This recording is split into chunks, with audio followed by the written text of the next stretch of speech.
Hi guys, it's Semi again. Today I'm going to be talking about something I've been doing recently, more YouTube stuff, because I'm a YouTube person. I've been rewatching Jacob Geller. I'm a big fan of Jacob Geller. So, the thing about Jacob Geller that I really like is that he treats video games as a legitimate form of art alongside all the other forms of art. So he'll put a video game in there, and then he'll also put a book in there, and he'll put a painting in there, and he'll do yada yada yada. And it all seems just as important to him. Which I think is wonderful, and that's how it's going to go for a little bit, where I think video games are going to become more and more of a legitimate form of art as time goes on. I'm sure this is not a new opinion, but there will always be, the same way that there will always be, like, the 2001 A Space Odyssey to, like, the new Spider-Man movie or whatever, there will continue to be, like, some incredible, wonderful art video game, and then also some big blockbustery AAA video game. And I think that's cool, right? It gives Jacob Geller an edge to, like, a head start to this thing. I think more and more people are going to start getting into the world of video game analysis as a legitimate form of artistic expression and things like that. And then we'll get more stuff like video game soundtracks and film soundtracks, where suddenly they will start becoming just as much legitimate forms of art as well, which is wonderful. You love to see it. The thing that's interesting about this in particular for me is that I don't like to be a big rewatcher. When I watch something, I like it to be the first time, and then that's it, and it kind of just lives in my head. But recently, I've come across the realization that the first Jacob Geller videos that I watched were probably 5 years ago.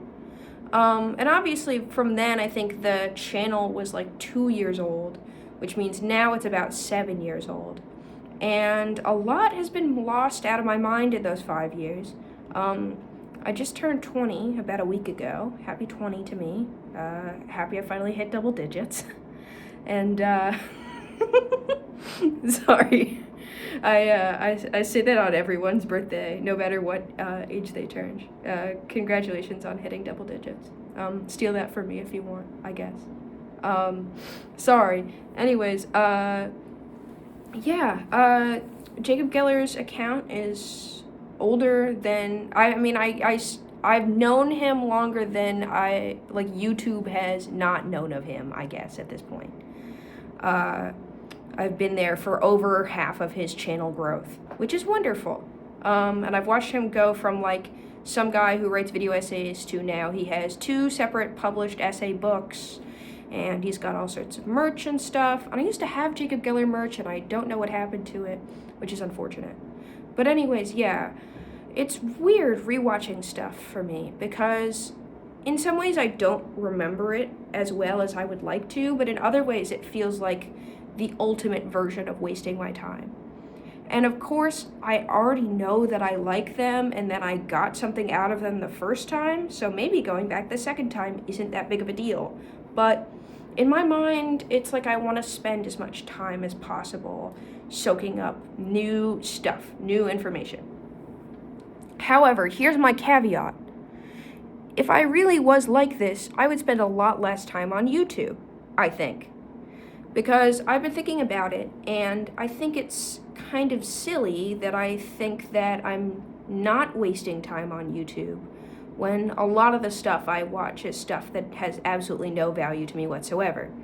It's not that it's all like brain rot or whatever, but if I'm watching the 50th Balatro gameplay video, this is another, 50 hours of my life that I've spent doing something that, doesn't impact the rest of my life at all. Knowing the correct Joker combinations to beat Goldstake isn't something that I need to survive. So why am I here? Sometimes I like to just turn my brain off, but I get really sad when I do that. I don't know.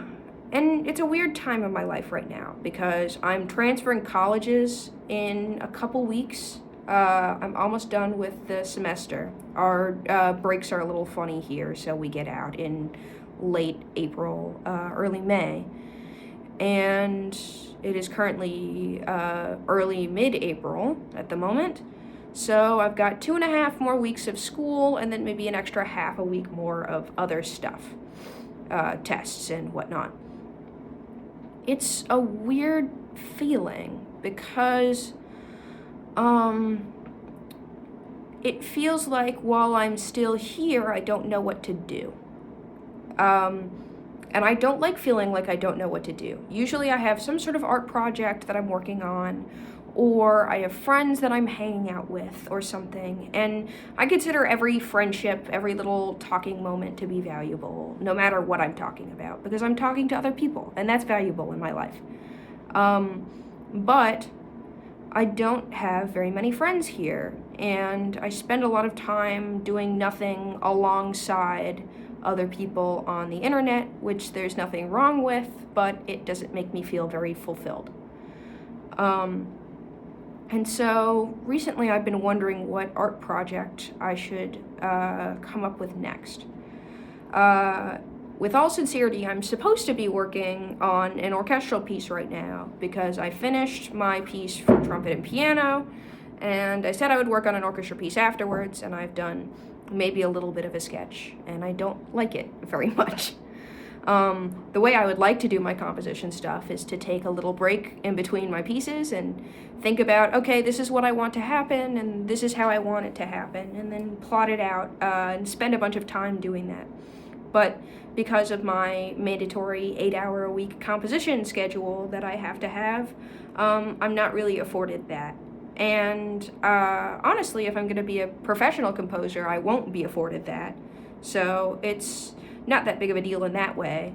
But, I mean, who knows what I'm going to do for the rest of my life. I'd like to think I'll do some sort of music composition thing. I'm pretty good at it when I get around to it. But it takes me a long time, and I don't know how much people will be happy about that, because I take significantly longer than basically everyone else I know to write music. Is that because the music is of good quality? I think so. I spend a lot of time making sure my music is exactly to my specifications, which is very difficult for me to do. And often I'll finish it and I'll still feel like it's not up to my specifications, which is annoying. But it's a weird process like that. Either way. So, as far as the orchestral piece goes, it's not going particularly well. As far as other artistic endeavors in my life, I'm just not really sure what to do. I do a lot of drawing, and I do a lot of music stuff that's not specifically orchestral or classical. And I've written some stuff. I wrote something recently. Maybe it would be for my band that I have back home, or whatever. I'm part of a 7-part jazz fusion band, I guess. It's the weird, intellectualist way of saying, like, I don't really know what to call it. A bunch of the people in the band went to, like, high school jazz band. So that's about how I describe it. It's more jazz than it is anything else, I guess. Either way, as far as stuff goes, I just feel like time is always of the essence in my life, and I feel like every second that I'm using to do something that is not specifically what I want to be doing to further XYZ is time that I'm entirely wasting. And I don't like wasting time. I waste a lot of time, but I don't like wasting time. And the reason I waste a lot of time is because I don't really know what to do with myself. Nothing I do feels particularly fulfilling in that way. But we trudge on, as does everyone, I guess. And so it's been nice to look back at the Jacob Geller videos in that way, even though it feels a little time-wasty, because it reminds me of the things that I was really passionate about 5 years ago, and how I came to the knowledge that analysis is really cool, actually. And I have Jacob Geller to thank for that, which is wonderful. It's really easy to think that analysis is kind of trite and boring, and I think it can be trite and boring because often you are kind of held at gunpoint to talk about analysis of this specific thing. I think if I was given the ultimate school thing, it would be, hey guys, write or talk or do something about a piece of art that you like and what you think about it. Because I think often people get the idea that analysis has to be what the author meant, and it doesn't necessarily have to mean what the author meant, which Jacob Geller taught me. It can be entirely unintentional and still be beautiful in what you take away from it. So yeah, maybe I'll play some piano again. I'll make it a tradition or whatnot. Today, I will play, I don't know, I guess I'll just play stuff.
I think I'll play that every time.